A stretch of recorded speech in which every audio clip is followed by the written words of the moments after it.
듣도록 하겠습니다. 네, 그러면 김준혁 의원님 질의해 주십시오. 예, 수원정 김준혁입니다. 국정감사 처음 질의하게 돼서 굉장히 영광입니다. 첫 질의를 원래 진선미 의원님께서 하시게 됐는데 저한테 양보해 주셔서 대단히 감사드립니다. 교육위가 여야가 굉장히 존중하고 있고 또 오늘도 우리 조정훈 그 간사님께서 어떤 학부생에 대한 차별 문제 이런 걸 말씀하셨는데 저는 매우 공감하고 교육과 그와 관련된 자료를 제출해 주시는 건 마땅하다고 생각합니다. 학부가 어떤 특정인에 의해서 힘에 의해서 입학이 되는 이런 부분들이 많은 사람들에게 분노를 낳듯이 대학원 과정도 역시 마찬가지입니다. 어떤 실력이라든가 논문 쓸 어떤 능력이 전혀 없음에도 불구하고 어떤 특정 세력 혹은 특정 지도 교수 내지는 사람들에 의해서 말도 안 되는 논문이 만들어진다면 그것도 역시 문제가 되겠죠. 그래서 수많은 연구자들이 분노하고 있는 겁니다. 그와 관련된 가장 대표적 케이스가 바로 현재 김건희 여사의 석사학위 논문, 박사학위 논문이라고 말씀드릴 수 있겠죠.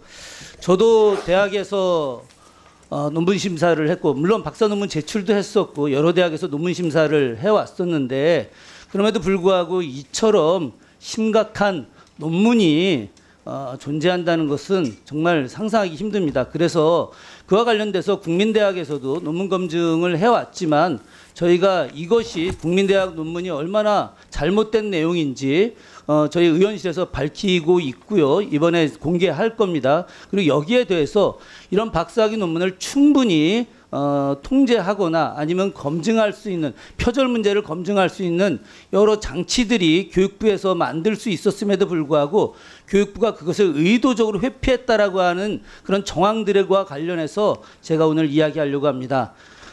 사실 이 논문과 관련된 질의는 원래 김지용 국민대 이사장께 하려고 했는데 김지용 이사장이 이제 해외로 도피성 출국을 하는 바람에 어쩔 수 없이 제가 이조 장관님께 하게 됩니다. 혹시 이 방송을 보고 계시는 많은 헝가리 계신 교포분들 김지용 이사장이 어떻게 하고 있는지에 대해서 혹시 알게 되면 저희 의원실로 제보해 주시면 좋겠습니다. 앞서 김영우 위원장님 말씀하셨지만 이 부분과 관련해서 절대 그냥 넘어가지 않겠습니다. 벌써 시간이 3분이나 흘렀네요. 장관님 혹시 그 논문 혹시 보셨습니까? 김건희 여사 박사학위 논문?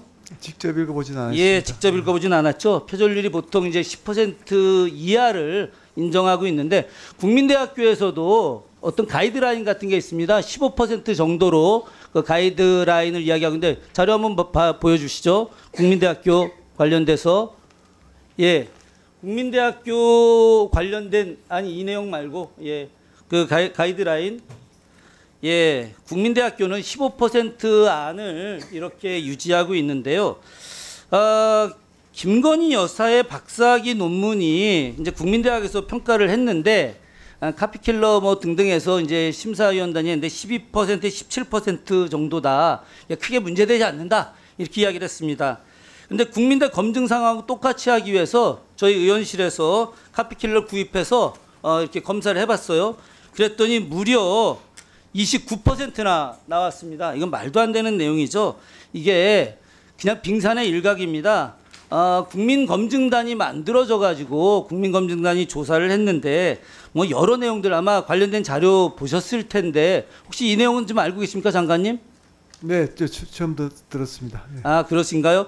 이게 2008년에 이제 검증단이 구성이 돼서 했는데 여기서 이분들 내용은 뭐 아주 심각한 내용이다. 총 860문장 가운데 220문장 출처 표시 뭐 147쪽 가운데 제대로 표시된 쪽수 뭐 8쪽밖에 안 된다 이런 내용인데 이거는 말도 안 되는 내용이고 실제로다가 그 국민대학교에서 제안된 내용은 더 심각한 내용인데 H컬처라고 테크놀로지라고 하는 회사의 사업계획서를 그대로 갖다 씁니다. 김건희 여사가 이와 관련된 내용인데 자, 이 내용뿐만이 아니라 김건희 여사가 다른 논문들도 아예 통으로 갖다가 인용을 합니다. 자료 한번 보여주실까요?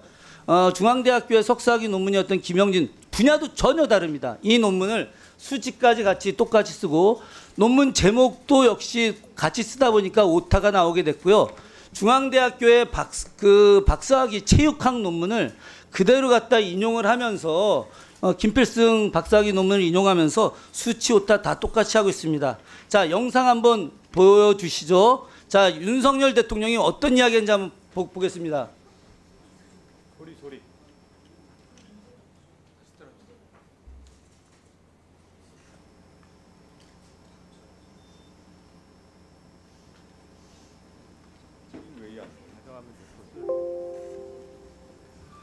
아, 예, 소리가 안 나오는데. 아니, 더 중요한 게 만약에 이 있어서. 표절률이 우리가 보통 문제 삼는 경우가 20% 이상인데요. 그 정도 남아가지고 이걸 인정하기 어렵다 그러면은 아마 제 처의 성격상 그럼 스스로 반납할 거라고 저는 생각하고 있습니다. 예.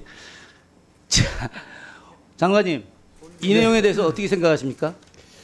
그 뭐 표절률만 가지고 이렇게 표절을 이렇게 하는 것은 사실 저희 뭐 표절에 대한 또 다양한 여러 가지 기준들이 있기 때문에 그거 좀 신중해야 될 것 같습니다.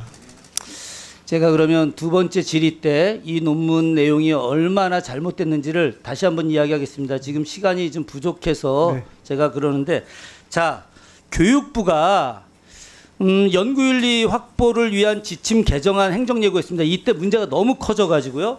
그때 교육부 장관께서 학교에서 문제가 생기게 됐을 때 이를 직접 할 수 있는 안을 만들었습니다. 이게 행정예고까지 한 내용입니다. 2022년 2월 7일 날. 그런데 이 당시에 이 내용을 갖다가 김건희 방지법이다라고 이야기까지 했었습니다.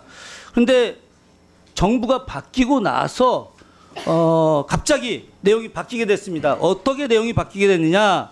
가장 중요한 내용인데 저기 보게 되면 교육부 장관이 학술 진흥을 위한 공공의 이익을 달성을 이유로 검증이 필요하다고 판단되면 바로 교육부가 직접 표절 논문에 대해서 검증할 수 있게 돼 있었는데, 그런데 이 내용이 갑자기 빠지게 됐습니다. 이게 굉장히 중요한 겁니다. 장관님, 이 내용 왜 빠지게 된 겁니까? 네, 그 제가 보고받기로는 그 대학의 자율성 침해 또 규제 법정주의 위반 우려로 자체 그 규제 심의위원회 심의 결과에 따라서 그 빠진 걸로 알고 있습니다. 아니, 교육부가 연속성이 있어야 되는데 교육부가 직접 행정 예고까지 하고 이런 법을 만들겠다고 다 했는데, 그러다가 계속 차일치일 미루게 됐고, 그래서 언론의 질타를 받아가지고 그 뒤에 7개월 뒤에 이 법안을 만들겠다고 했어요.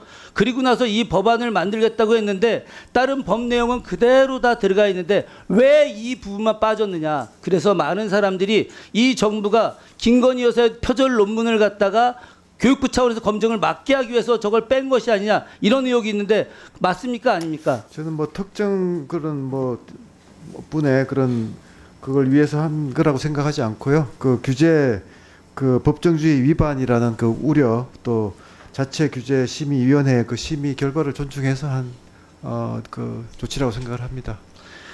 이런 문제가 생기게 되면 대한민국의 학문 연구 수준이 굉장히 저하가 됩니다. 표절 논문들이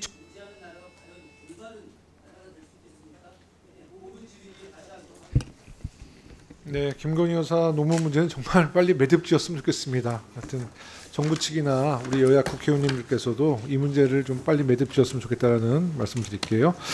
다음은 고민정 의원님 질의 순서입니다. 네, 장관님께 여쭙겠습니다.